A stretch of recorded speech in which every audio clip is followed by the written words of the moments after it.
আন্তরিক শুভেচ্ছা ও অভিনন্দন। আমরা অনেক দিন ধরেই কিন্তু দেখতেছি যে যে সান্ডা যেটা রয়েছে সান্ডা সান্ডা এটা কিন্তু মানে ভাইরাল অবস্থায় রয়েছে। এই বিষয় নিয়ে কিন্তু আমি একটি টি শার্ট ডিজাইন বানিয়েছি। তো আপনারা এরকম টি শার্ট ডিজাইন বানাইতে পারেন। তো আমার এই টি শার্ট ডিজাইনটি প্রিন্ট করা হয়েছে শুধু ব্ল্যাক কালার, শুধু ব্ল্যাক কালারের টি শার্টটি ছাড়া। আর বাকি অন্য যেগুলি কালার আছে এগুলো সবগুলি কালারের উপর আমার এই ডিজাইনটি আমি প্রিন্ট করিয়েছি। আপনারা আমাদের কাছ থেকে নিতে পারেন অথবা আমাদের যে টিম আছে তাদের কাছ থেকে নিতে পারেন। তো এটার মূল্য দেওয়া আছে 170 টাকা প্রাইস। আরেকটা যেটা নর্মাল সেটা হলো আপনার 120 টাকা প্রিন্ট সহকারে। আর যেটা একটু ভালো কোয়ালিটি সেটা হলো 170 টাকা। আর যেটা কলার মানে কলার সহকারে যেটি রয়েছে সেটা আপনাদের প্রিন্ট সহকারে পড়বে 250 টাকা। তো এখন আমরা বেশি না কথা বাড়ি, এখন কিন্তু আমরা ডিজাইনের দিকে আসি।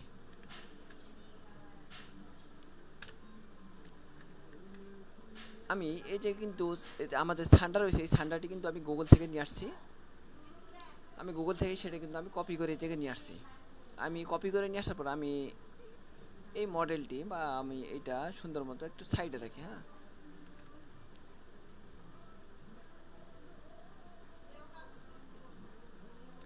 হ্যাঁ, এই ডিজাইনটা আমি এই জায়গায় রাখছি।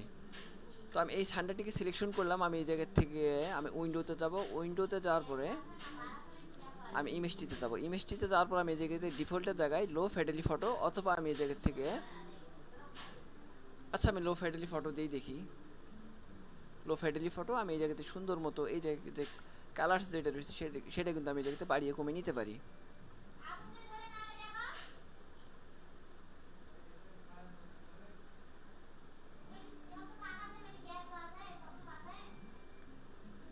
আমি এভাবে রাখলাম।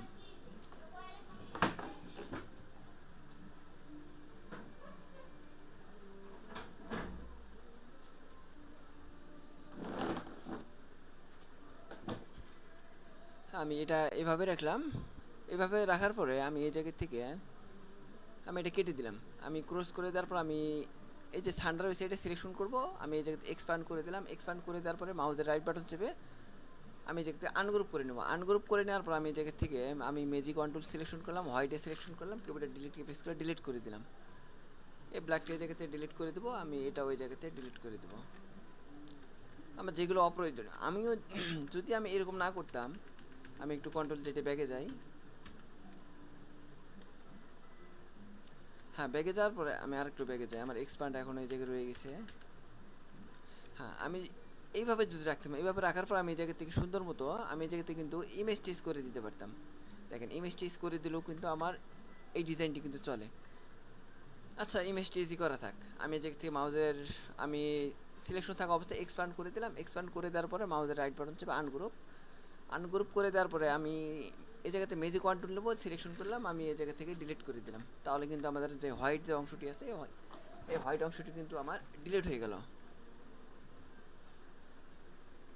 আমার ডিলিট হয়ে যাওয়ার পর আমার এই যে ব্ল্যাক যে অংশটি আছে সেগুলো কিন্তু আমি একটু একটু ডিলিট করে দেবো। আমার যেটা অপ্রয়োজনীয় সেটা আমি এই জায়গা থেকে কিবোর্ডে ডিলিট কি প্রেস করে আমি ডিলিট করে দেবো। এটা এইভাবে থাক। সিলেকশন করলাম, কন্ট্রোল প্লাস দিতে গ্রুপ করে নিলাম। আমি এটা নিয়ে এসে একটু সাইডে রাখি। আর এই ব্ল্যাকটি আমি সিলেকশন করে কিবোর্ডে ডিলিট কি প্রেস করে ডিলিট করে দিলাম। আর এই যে লেখাগুলি আমি এই জায়গায় নিয়ে আসলাম। আমি অল বাটন চেপে ধরে আমি আরেকটি কপি করে আমি এই জায়গায় নিয়ে আসলাম। আমি যে ফন্টটি নিয়েছি সেই ফন্টটি আমি এই জায়গাতে দেখিয়ে দিই। এই যে দেখেন আমি ফন্টটি কিন্তু এই ফন্টটি নিয়েছি। এই ফন্টটি লেখা আছে যে হলো এই ফন্ট আবদুল্লাহ, লালমনিরহাট, ইউনিকোড এবং বিজয় ক্লাসিক। মানে এই ফন্টে মানে ওনার ফন্টই এটা। আমি এটা নিয়ে কাজ করছি। আমি এটা কপি করে নিয়ে আসার পরে আমি এটা ডাবল ক্লিক করলাম, আমি সিলেক্ট করলাম। আমি এই জায়গা থেকে আমার এই যে লেখা আছে যে ওই আমি তো মানে আমার তো লেখাটি নেই, আমি তওকাটা আমি এই জায়গায় লিখে নেবো। হ্যাঁ, আমি লিখে নিলাম। লিখে নেওয়ার পরে আমি এটা সিলেকশন করলাম, মাউসের রাইট বাটন চেপে আমি ক্রিয়েট আউটলাইন করে দিলাম। আবার আমি সিলেকশন থাকা অবস্থায় আমি এই জায়গা থেকে আনগ্রুপ করে নিলাম। আনগ্রুপ করে নেওয়ার পর দেখেন আমি একটু একটু কিন্তু আমি এখন কিন্তু আলাদা করতে পারতেছি। আমি কন্ট্রোল জেডে ব্যাগে যাই, আমি এটা সিলেকশন করলাম, কন্ট্রোল প্লাস দিতে গ্রুপ করে নিলাম, সাইডে রাখি। আমি এইভাবে সবগুলো কিন্তু আমি গ্রুপ করে নেব। হ্যাঁ, সবগুলো আমার গ্রুপ করে নেওয়া শেষ। আমি সিলেকশন করে সাইডে রাখি। এই সানটাটি সিলেকশন করলাম, অল বাটন চেপে ধরে কপি করে আমি একটি এই জায়গায় নিয়ে আসলাম, অল বাটন এবং শিফট বাটন চেপে ধরে আমি ছোট করে নিলাম। আমি ছোট করে নেওয়ার পরে এই যে ফন্টগুলি কিন্তু এখন আমার দেওয়ার পালা, এই ফন্টটি সিলেকশন করলাম, অল বাটন চেপে ধরে অথবা আমি মাউস ড্র্যাগ করে আমি এই জায়গায় নিয়ে আসলাম, অল বাটন এবং শিফট বাটন চেপে ধরে আমি বড় করে নিই। এই ছান্ডাটিকেও আমি এই জায়গা থেকে সুন্দর মতো একটু করে রোটেট করে দিতে পারি।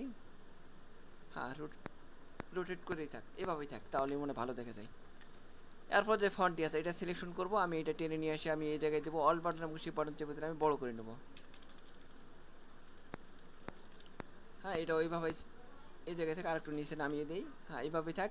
এই লেখাটি আছে, এই লেখাটি আমি এই জায়গা থেকে সিলেকশন করে আমি এটা নিয়ে এসে আমি এই জায়গায় দিয়ে দিলাম। হ্যাঁ, এই জায়গায় থাক। আর এই যে আমার যেই পরে যে ফন্টটি আছে এটা সিলেকশন করলাম, আমি এটা নিয়ে এসে আমি এই জায়গায় বসিয়ে দিতে পারি। এই ফন্টটি আমি আরেকটু বড় করে দিতে পারি।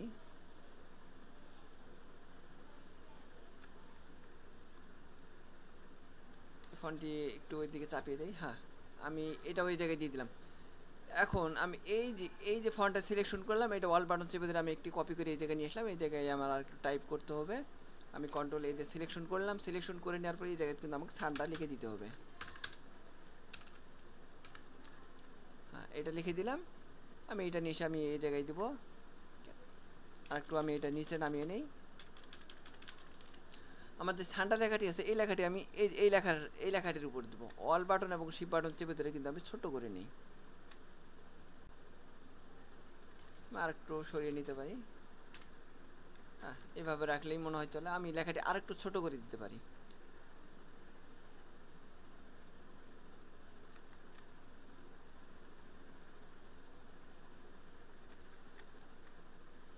ঠিক আছে, এখন কিন্তু আমাদের ডিজাইনটি কিন্তু ডান। হ্যাঁ, এই সবগুলো একসঙ্গে সিলেকশন করলাম, কন্ট্রোল প্লাস জি দিয়ে গ্রুপ করে নিলাম। গ্রুপ করে নেওয়ার পরে আমি এই জায়গা থেকে অবজেক্টে যাবো, অবজেক্টে তারপর এক্সপান্ড করে নিলাম। আমি ওকে করে নিলাম। আমি এক্সপান্ড করে নেওয়ার কারণটা হলো কি, আমি এক্সপান্ড যদি করে না নিতাম তাহলে আমি যদি এই জায়গাতে ওয়াল বাটন শিপ বাটন চেপে যদি বড় করে নিই তাহলে আমার যে সানটা যেটা রয়েছে সানটাটি কিন্তু সেই জায়গায় মোটা হয়ে যাবে। মানে আমার যে অ্যাকুরেট যে মেজারমেন্ট যে মাপটা রয়েছে সেই মাপটা কিন্তু থাকবে না, সেটা অনেক সময় অনেক রকম চেঞ্জ হয়ে যাবে। আমি এই জন্য আমি এক্সপান্ড অ্যাপারেন্স করে নেব অথবা এক্সপান্ড করে নেব, তাহলে কিন্তু আমাদের ডান।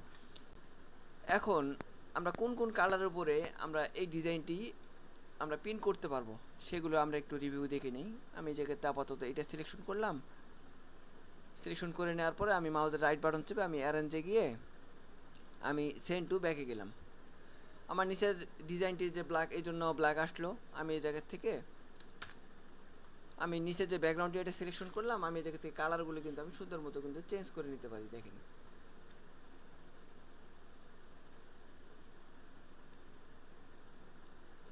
আমি কিন্তু রেড কালার উপর দিচ্ছি। আমরা কিন্তু এইভাবে কিন্তু সবগুলি কালার কিন্তু আমি চেক করে কিন্তু আমরা এই জায়গাতে কিন্তু দিতে পারি। হ্যাঁ, দেখেন সবগুলি কালার কিন্তু দেওয়া যায় যে কোন কালার উপর আমার ডিজাইনটি চলে। কিন্তু আমি সবচেয়ে বেশি আমার ভালো লাগে যেটা সেটা হলো আমি হোয়াইট কালার উপরে যদি দিই তাহলে কিন্তু সবচেয়ে বেশি বেটার দেখা যায়। এই জায়গায় কিন্তু আপনার প্রিভিউটা দেখতে পাচ্ছেন যে আমরা কোনটা টি শার্টটি আমরা ব্যবহার করবো বা কোন টি শার্টের ডিজাইনের উপর কিন্তু আমাদের এই ডিজাইনটা কিন্তু আমাদের পারফেক্টভাবে ভালো দেখা যায়। শুধু আমাদের এই জায়গায় শুধু ব্ল্যাক কালার ছাড়া আমি যদি ডিজাইনটি হোয়াইট কালার করি, হোয়াইট কালার করলে কিন্তু আপনাকে তখন কিন্তু ব্ল্যাক কালার উপর কিন্তু আমরা ডিজাইনটি করতে পারবো। কিন্তু একটি যে সমস্যা সেটা হলো যে আমরা যদি প্রিন্ট করতে যাই ডিজিটাল প্রিন্ট, তো আমরা যদি ব্ল্যাক কালার উপর যদি আমরা এই প্রিন্টটি করতে যাই হোয়াইট প্রিন্ট, সেইটা কিন্তু আমাদের অনেক খরচ চলে আসে। আমাদের খরচা সেইরকম মনে করেন যে 400 টাকা প্রিন্ট, আমাদের প্রিন্ট খরচ এবং ডিজাইন খরচ সব মিলে কিন্তু আমাদের 400 টাকা প্লাস পড়ে যায়। এই জন্য আমরা ওইটা না করি, শুধু আমরা ব্ল্যাক কালার, শুধু কালারটাই তো চেঞ্জ। এই জন্য কিন্তু আমরা ব্ল্যাক কালার ছাড়া অন্য যেগুলি কালার আছে সেগুলোও আমরা কালার উপরে কিন্তু এই টি শার্ট ডিজাইনটি করেছি। আর এই জায়গাও কিন্তু আমাদের বেশ কিন্তু টি শার্ট ডিজাইন আছে। এই দেখেন আমাদের কিন্তু এই জায়গায় একটা টি শার্ট ডিজাইন আছে। হ্যাঁ, এটাও সেম, শুধু আমাদের ব্ল্যাক কালারের উপরে শুধু আমাদের এই ডিজাইনটি আমরা প্রিন্ট করব না, শুধু আমার যে ব্ল্যাক কালার ছাড়া যেগুলো আদার্স যেগুলো কালার আছে সবগুলি কালার উপরে কিন্তু আমি কিন্তু এই টি শার্ট ডিজাইনটি কিন্তু আমি প্রিন্ট করিয়েছি। এটারও মূল্য কিন্তু সেম। আগের যেই আমার ডিজাইনটি রয়েছে, এই যে আমার সানডাজের ডিজাইন রয়েছে, এই ডিজাইনটি কিন্তু এই ডিজাইনের যে মূল্য এটারও কিন্তু সে একই মূল্য। আমরা এটাও দেখি যে আমরা এই ডিজাইনের যে কোন কোন কালারের উপর আমরা এই ডিজাইনটি করবো। জন্য আমি কন্ট্রোল সিতে কপি করলাম, আমি এই পেজে আসলাম, আমি এটা এই সাইডটা রাখি, আমি এই জায়গা থেকে কন্ট্রোল শিফট ভি প্রেস করলাম, আমাদের পারফেক্ট মেজারমেন্টটি আসলো, আমি এই জায়গা থেকে এইটা নিলাম। হ্যাঁ, ব্যাকগ্রাউন্ডে সিলেকশন করলাম, এই জায়গায় দেখেন আমি কালার যদি চেঞ্জ করে দিই সবগুলি কালার কিন্তু আমাদের এই জায়গায় আছে। আমাদের কিন্তু সব কালার উপরে কিন্তু ডিজাইনটি কিন্তু অনেক সুন্দর, শুধু আমরা ব্ল্যাক কালার উপর করতেছি না। আমি যে একটা কথাই বললাম যে আমাদের এই জায়গায় অনেক খরচ আসতেছে, এই খরচে কিন্তু আমাদের টি শার্টগুলো কিন্তু বাজারে চলবে না। এর জন্য নর্মাল প্রাইজে কিন্তু আমরা টি শার্টগুলো কিন্তু সেল করার জন্য কিন্তু আমরা এভাবে কিন্তু আমরা কাজটি করিয়েছি। আপনারা চাইলে কিন্তু আমাদের কাছ থেকে ডিজাইনগুলি নিতে পারেন একবারে গেঞ্জি সহকারে। আশা করি আমাদের যে ডিজাইনগুলো আছে এই ডিজাইনগুলি ভালো লাগবে, আর আপনাদের যদি কোনো মতামত থাকে তাহলে কিন্তু আপনারা কমেন্টে জানিয়ে দেবেন।